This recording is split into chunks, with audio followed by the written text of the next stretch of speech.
Ziguinchor, partie intégrante de la Casamance naturelle, zone à vocation agricole et risicole en particulier. Ici, le ministre est venu s'enquérir de la situation pour apporter des solutions durables pour la souveraineté alimentaire. Au nom de son Excellence le Président de la République et au nom du Premier ministre, vous dire combien le gouvernement est décidé à accompagner les populations locales, tant sur le domaine de l'agriculture, mais aussi sur le domaine de l'élevage. J'ai aussi formulé ce matin une nouvelle commande où j'ai demandé au maire de formuler un plan d'affaires quinquennal 2024-2029 dans lequel les populations locales, la jeunesse, les femmes vont nous dire ce qu'ils veulent faire. À Moulombe, dans la commune d'Oussouye, 4500 hectares ne sont pas entièrement valorisés et du coup, les populations lancent un cri de cœur. Parce qu'il est sûr qu'avec les vallées que nous avons, nous pouvons être autosuffisants en riz dans la région et voire même dans la région naturelle. Et il me demande de vous dire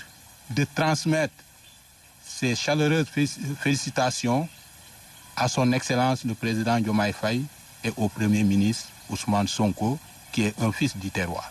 Autre site visité, la vallée d'Oukout avec ses 300 hectares emblavés, mais 79 hectares attendent toujours pour cause de salinité. La délégation a aussi fait cap à Finchonk dans le Bignona où le Proval CV a récupéré 333 hectares, ce qui a permis aux femmes d'aller à nouveau en campagne après plusieurs années de pause. Vos réalisations ont eu un impact significatif sur notre village.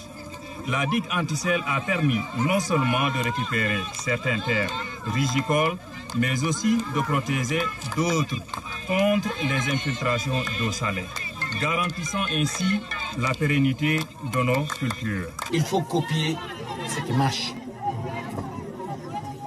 Je vais faire de notre priorité la construction de ces digues anti-sel. Autre site visité par la délégation est la tutelle, les villages de Soda et Marakunda dans le Bignona. Ici, 100 hectares d'arachides sont emblavés. La ferme intérêt de Amadou Moustapha Diatta, un miran de retour de 4 hectares, a été également visité. Et pour finir, le site du barrage de Guidel en réhabilitation pour récupérer 1750 hectares par le Proval. Et c'est tard, dans la nuit et sous la pluie, que la délégation est arrivée à Kolda pour aller visiter d'autres sites dans le cadre de cette campagne agricole 2024.